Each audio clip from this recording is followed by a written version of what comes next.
तो अगर हम कॉर्नियल अल्सर का प्रॉपर टाइम पे ट्रीटमेंट नहीं करेंगे तो उससे जो कॉम्प्लिकेशन आएगी, अब हम वो पढ़ते हैं कॉम्प्लिकेशंस ऑफ कॉर्नियल अल्सर्स। जो पहली चार कॉम्प्लिकेशन है वो तो हमने जब पैथोजेनेसिस कर रहे थे या फिर ट्रीटमेंट कर रहे थे तभी ही हमने पढ़ ली थी।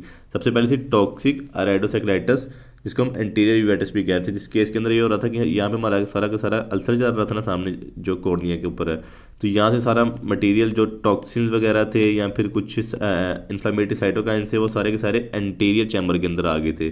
ठीक है, और यहाँ पे एक तरह का हाइपोपायोन बना दिया, जिसको हमने बताया था विस्कस सा फ्लूइड है। ठीक है, वो हाइपोपायोन्स में साइटोकाइन भी प्रेजेंट है, टॉक्सिन भी प्रेजेंट है। वो करेंगे हमारे आइरिस को इरिटेट करेंगे, ये वाले आइरिस को इरिटेट करेंगे, इसकी इन्फ्लामेशन करेंगे और साथ में सिलियरी मसल्स की इन्फ्लामेशन करेंगे। इन दोनों मसल्स की इन्फ्लामेशन कर देंगे, जिसको हम कहेंगे अराइडोसेक्लाइटिस, मतलब आइरिस की इन्फ्लामेशन और साथ में सिलियरी मसल की इन्फ्लामेशन थ्रू टॉक्सिन्स।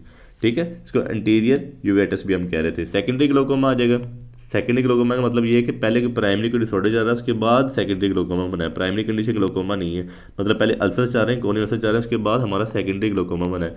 ग्लोकोमा का आपको पता है कि आपका इंट्रा ऑकुलर प्रेशर इंक्रीज हो जाता है। इंट्रा ऑकुलर प्रेशर कैसे क्यों इंक्रीज हो रहा है? नॉर्मली यहाँ पे हमारा एक एंटीरियर चैम्बर होता है जो कि आइरिस के आगे प्रेजेंट है, और एक पोस्टीरियर चैम्बर होता है जो कि आइरिस के पीछे प्रेजेंट है।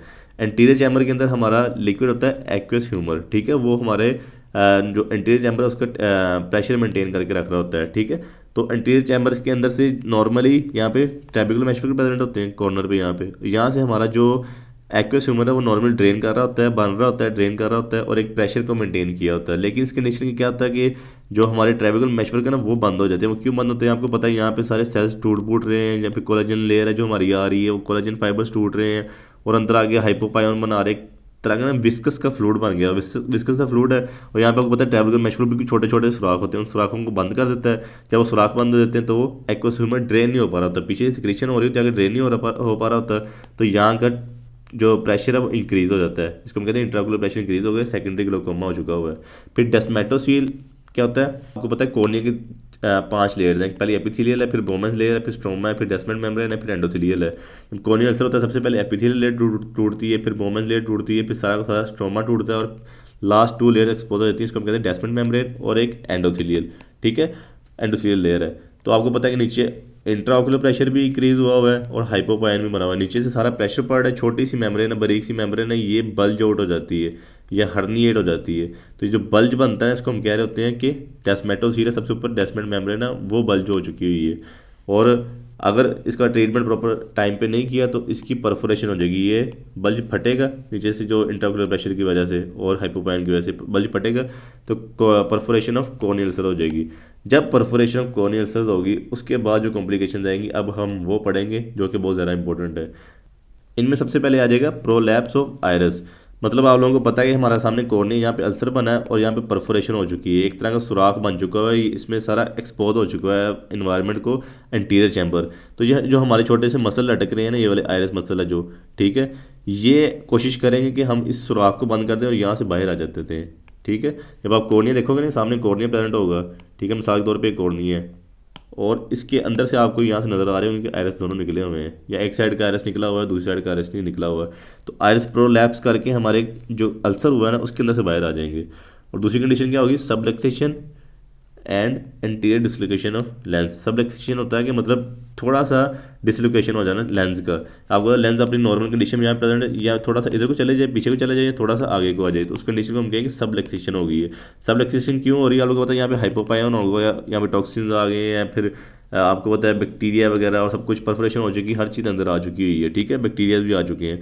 वो आते ही पहले सबसे पहले जो सस्पेंसरी लिगामेंट्स है जो हमारे, जिसकी वजह से लेंस जुड़ा हुआ है सिलियरी बॉडी के साथ, जिसको हम जोन्यूल्स ऑफ फाइबर भी कहते हैं, वो आते ही इसको ब्रेक करेंगे, ये आगे वाले फाइबर्स टूटेंगे। तो जाहिर बात है जब आगे वाले फाइबर टूट गए तो लेंस ने खुद ब खुद ही डिसलोकेट करके थोड़ा सा आगे जाना है, उसको हमें कहना है एंटीरियर डिसलोकेशन हो गई है। अपना जो लेंस अपनी पोजीशन छोड़ के थोड़ा सा एंटीरियरली डिसलोकेट कर गया हुआ है, उसको हम कहेंगे subluxation and anterior dislocation of lens. फिर कैटरेक्ट फॉर्मेशन होगी। कैटरेक्ट फॉर्मेशन क्यों हो रही है आपको पता है? अगर ये 5 दिन तक ना हम ये ट्रीटमेंट नहीं करते और परफोरेशन यहाँ पे रहती है, सुराख बना ही रहता है, ऐसा होता है कि यहाँ पे सारे बैक्टीरिया और हर चीज़ जो हमारी चल रही है, इन्फ्लेमेशन चल रही है, जो भी एक्सुडेट बन रहा है, हर चीज़ बन रही है, वो अब सारी चीज़ें आके इसके ऊपर लेंस के ऊपर गिर रही हैं। अगर 5-6 दिन तक हम ट्रीट नहीं करेंगे तो हेजी लेंस हो जाएगा, लेंस के ऊपर दाग पड़ जाएंगे इन चीज़ों के, एक्सुडेट जम जाएगा, बैक्टीरिया वगैरह और हर चीज़ इसके ऊपर जम जाएगी, हेजी लेंस बन जाएगी, हम कैटरेक्ट फॉर्मेशन कहते हैं। फिर एंडोपैथेलमाइटस आ जाएगा। एंडोपैथेलमाइटस क्या होता है कि जी अब आपको पता है सारा कुछ मटेरियल तो अंदर आ चुका हुआ है, बैक्टीरिया और सब कुछ, इन्फ्लामेटरी सेल्स और एक्जीड्यूट वगैरह, ठीक है। वो अब यहाँ से भी गुजर के अंदर चले जाएंगे पीछे वाले विट्रस चैम्बर के अंदर, ठीक है। और जो हमारी सबसे पहली लेयर आती है, रेटिना आता है और कोरोइड लेयर आती है, इनकी इन्फ्लामेशन कर देंगे। इन दोनों की इन्फ्लामेशन होगी, उस कंडीशन को कहेंगे हम एंडोपैथेलमाइटस हो चुका हुआ है, कि इन दोनों लेयर्स को भी इफेक्ट कर दिया हुआ है हमारे बैक्टीरिया वगैरह ने, ठीक है। जो बैक्टीरिया अंदर आ चुके हैं, अब एक तरह का अंदर इन्वेड करेंगे, हम यहाँ से लेकर यहाँ तक डिसऑर्डर बढ़ रहे हैं, अंदर से अब पीछे की तरफ डिसऑर्डर बढ़ रहे हैं। एंडोपैथेलमाइटस हो जाएगा। फिर पैन ऑप्थेलमाइटस होगा, कि मतलब अब जो लास्ट लेयर एक बची है स्क्लेरा, उसकी इन्फ्लेमेशन होगी, कोराइड की इन्फ्लेमेशन होगी, रेटिना की भी होगी, अब स्क्लेरा की भी होगी। इसको उसको नीचे कहेंगे पैन ऑप्थेलमाइटस। फिर इंट्राओकुलर हेमरेजेस देखने को मिलेंगे। अब आप लोगों को पता है कि जो हमारा अंदर का जो आई बॉल का प्रेशर है ना, वो ये चीज़ें मेंटेन कर रही थी, विट्रस ह्यूमर पीछे के चैम्बर का, फिर आगे के चैम्बर का एक्वेस ह्यूमर होता है, ठीक है। ये हमारे प्रेशर मेंटेन कर रहे होते हैं। एक तरह के आई ग्लोब को मतलब गुब्बारा है, उसके अंदर पानी भर के रखा हुआ है और सारा स्ट्रक्चर मेंटेन रहेगा। अगर ये चीज़ें इंट्राकुलर प्रेशर डिक्रीज हो जाएगा तो जारी बात, एक तरह ये सारा कुछ इंट्राकुलर प्रेशर डिक्रीज होगा, क्योंकि फ्लूइड वगैरह बाहर मूव कर रहा है। अब आपको पता है इंट्राकुलर प्रेशर डिक्रीज हुआ है, एक तरह का वैक्यूम बन जाएगा, सक्शन बन जाएगी एक तरह की। सक्शन इस तरह अंदर को हर चीज़ को खींचेगी। जब सक्शन अंदर को खींचेगी, कोराइड के अंदर आपको पता है कि छोटी छोटी हमारी ब्लड वेसल्स प्रेजेंट है, नर्व्स वगैरह प्रेजेंट है, तो जो ब्लड वेसल्स है ना, वो सक्शन की वजह से फट जाएंगी। ये यहाँ छोटी छोटी ब्लड वेसल्स फटी होंगी, जिसको हम कहेंगे कि कोरोइडल हेमरेजेस हो गई या फिर इंट्रा ऑकुलर हेमरेजेस हो गए हुए हैं। इस कंडीशन को हम ये कहेंगे, सक्शन की वजह से आपको पता अंदर का जो इंट्रा ऑकुलर प्रेशर है वो डिक्रीज हो चुका हुआ है, और वो सक्शन करेगा, उसकी वजह से सक्शन का छोटी छोटी ब्लड वेसल्स है वो उसकी वजह से फट जाएगी, ठीक है। उसके बाद हमारा आएगा रेटिनल डिटैचमेंट। अब बिल्कुल सेम कंडीशन है, आपको पता है यहाँ पे अंदर इंट्राओकुलर प्रेशर डिक्रीज हो गया, सक्शन वगैरह क्रिएट हो रही है, ठीक है। सक्शन क्रिएट होगी तो रेटिना और कोराइड आपस में ये दो लेयर तक जुड़ी हुई है, ठीक है। सक्शन की वजह से जो सबसे पहले रेटिना लेयर है ना, वो डिटैच हो जाएगी उससे, दूसरी वाली लेयर से जो उनका आपस में जंक्शन बना होगा ना, वो टूट जाएगा। इतनी ज़्यादा गंदी सक्शन हो रही है, आपको पता है इंट्राओकुलर प्रेशर डिक्रीज हो चुका हुआ है, तो उस कंडीशन को हम कहेंगे रेटिनल डिटैचमेंट हो गई है। फिर एंटीरियर सिंकिया हो गया। इंटीरियर सिंकिया एक कंडीशन है जिसके अंदर ये हो रहा होता है कि जो हमारा आपको पता है आयरस है ये, ठीक है। आयरस में आपको बताया था कि ये प्रोट्रूजन करके बाहर आने की कोशिश कर रहा था, जहाँ पे ये सुराख बना था, ठीक है। इसके अंदर से बाहर आ रहा था, उस कंडीशन को हम कह रहे थे प्रोलैप्स ऑफ आयरस हो चुका हुआ है। इस कंडीशन के अंदर ये होगा कि जो हमारा आयरस है ना, ये जाके जुड़ जाएगा इस कॉर्निया के साथ। उसमें प्रोलैप्स हो रहा था, इसके अंदर ये कॉर्निया के साथ जाके जुड़ रहा है, एडहीजन हो रही है। उसके अंदर एडहीजन नहीं हो रही है, उसके अंदर अगर आप कोई स्टिक वगैरह लेकर आयरस को पीछे फेंकोगे तो आयरस पीछे चला जाएगा, कोई ज्वाइन नहीं हुआ होगा। लेकिन इस कंडीशन के अंदर आप 5-6 दिन में ट्रीट नहीं ना करते, तो आप ये आयरस पक्का पक्का जाके हमारा कॉर्निया के साथ जुड़ जाएगा, मतलब यहाँ पे आके पूरा इस तरह जुड़ा होगा ये आयरस। तो उस कंडीशन को हम कह देंगे कि एंटीरियर सिंकिया हो गया, मतलब एंटीरियरली जाके सिंक्शियम बना लिए आयरस ने अपना कॉर्निया के साथ। फिर आ जाएगा कॉर्नियल फिस्तुला। कॉर्नियल फिस्तुला क्या होगा कि अब हमारा यहाँ पे सुराख बना हुआ था सारा का सारा, ठीक है। और यहाँ पे एक्सुडेट वगैरह आए हैं, ठीक है। आप वाइट से कलर से बना देता हूँ, एक्सुडेट वगैरह आए हैं, उन्होंने टेम्परेली ना सुराख को बंद कर दिया हुआ है, और हमारा एक तरह का इंटीरियर चैम्बर ना फिर ठीक हो गया। इंटीरियर चैम्बर बंद हो गया है, उसकी लेयर बन गई है, ठीक है, सामने लेयर आ गई हुई है, और एक तरह का ना इंटीरियर चैम्बर दोबारा से बंद हो गया। लेकिन आपको पता है कि अंदर इंट्राओकुलर प्रेशर दोबारा इंक्रीज होगा, ट्रेबेकुलर मेशवर्क बंद है, वो छोटी मोटी सी लेयर बनी है, बारीक सी लेयर जो एक्सुडेट से बनी है, एक्सुडेट के सूखने से बनी है, वो दोबारा से इस लेयर को फाड़ देगा इंट्राओकुलर प्रेशर। मतलब अब ये फिर दोबारा लेयर बनेगी, फिर दोबारा फटेगी, फिर दोबारा बनेगी, फिर दोबारा फटेगी, एक तरह का फिस्टूला बन जाएगा, एक तरह का नया ही रास्ता बन जाएगा, उसको हम कहेंगे कॉर्नियल फिस्टूला बन चुका हुआ है। आप लोगों को पता है कि अब कॉर्नियल अल्सर हुआ है, वो स्कारिंग के साथ ही रिजॉल्व होना है ना, मतलब बॉडी के अंदर कहीं भी सुराख बनता है, कहीं भी अच्छा खासा बड़ा जख्म होता है, तो उसकी स्कारिंग के साथ ही रिजॉल्विंग होती है, फाइबर्स आके ही उस सुराख को बंद करते हैं। तो अभी डिपेंड करता है कि अल्सर कितना बड़ा था, कितना छोटा था, स्कारिंग कितनी ज़्यादा हुई, कितनी कम हुई है। कभी कभी तो बिल्कुल छोटा स्कार होता है, हमारी विजन में डिस्टर्बेंस लाता ही नहीं है, बिल्कुल कभी कभी बिल्कुल थोड़ा सी स्लाइटली ब्लरिंग लाता है, ठीक है, और कभी कभी तो टोटल ब्लाइंडनेस कर देता है।